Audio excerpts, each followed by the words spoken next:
Welcome to day 138 of TFIF 365. And today I just want to talk about being triggered.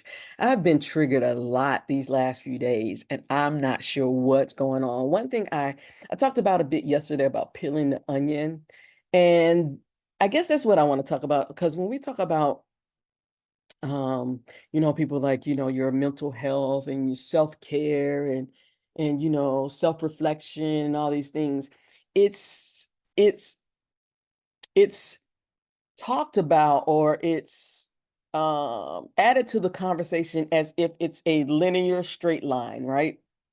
As if you overcome this thing and then you're stronger for the next thing that comes. And I find that it's so much more like, as an educator, right? You teach students ABCs, and there's not really much you can do with ABCs alone, a cute little song, but not much you can do with that alone. So you realize, or you have to get them to your students to start using words, right? So you have to teach them words, which it consists of the letters, right?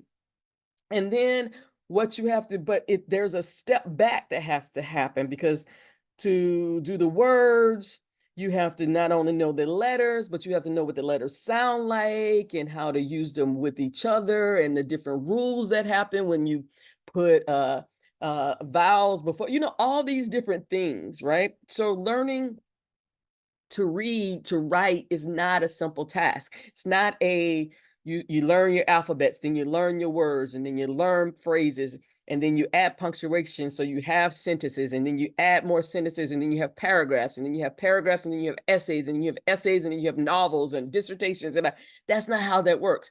It's not as linear as that. It's not that simple.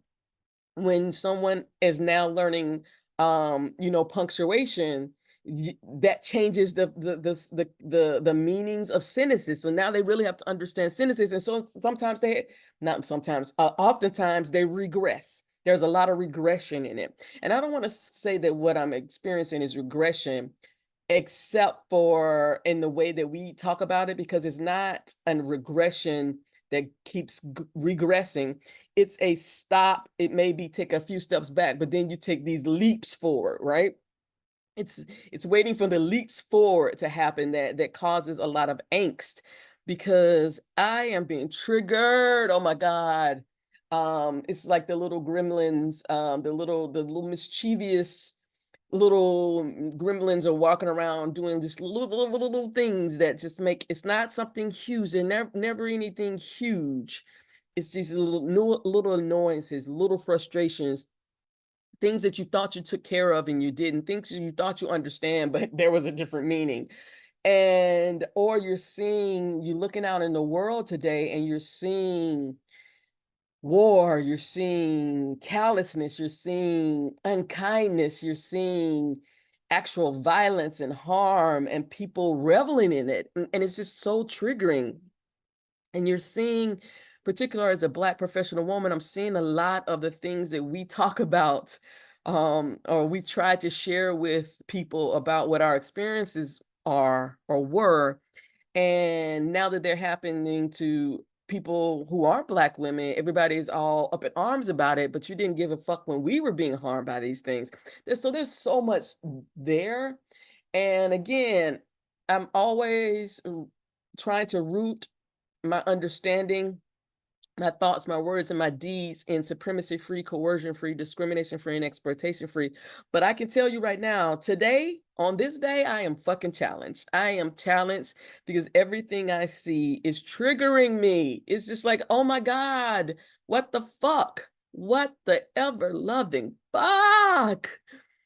And yet, with all that, with me operating from a supremacy-free, coercion-free, discrimination-free, and exploitation-free perspective, I challenge myself to extend grace. I challenge myself to, and that's to me first. I have to do that for me first before I can extend any grace or any kindness to anybody else. And so even as I'm frustrated talking to these customer service people, I haven't talked to so many customer service people in so long. It's ridiculous in the last week and a half. Um, I have to remind myself of who I am and what I'm trying to do. And tamp down my frustration, and not for them, it's for me. It's for me, it's for me, it's for me. And I have to remember that. And in those moments when I find myself not being able to control that, I have to extend grace to myself, because the negative self-talk happens, because you should know better. You're doing this and you that it's just so much. And so yeah, I just want, again, this project is turning out to be more for me cathartically than it is for you. I don't know, because people aren't really responding, but I'm doing it anyway because I made this commitment and it's helping me. So I'll continue to do that. But just know that I'm triggered. And if you're triggered by what the fuck you're seeing or experiencing right now, just know you're not alone, and to extend yourself some grace and kindness. Until tomorrow, peace.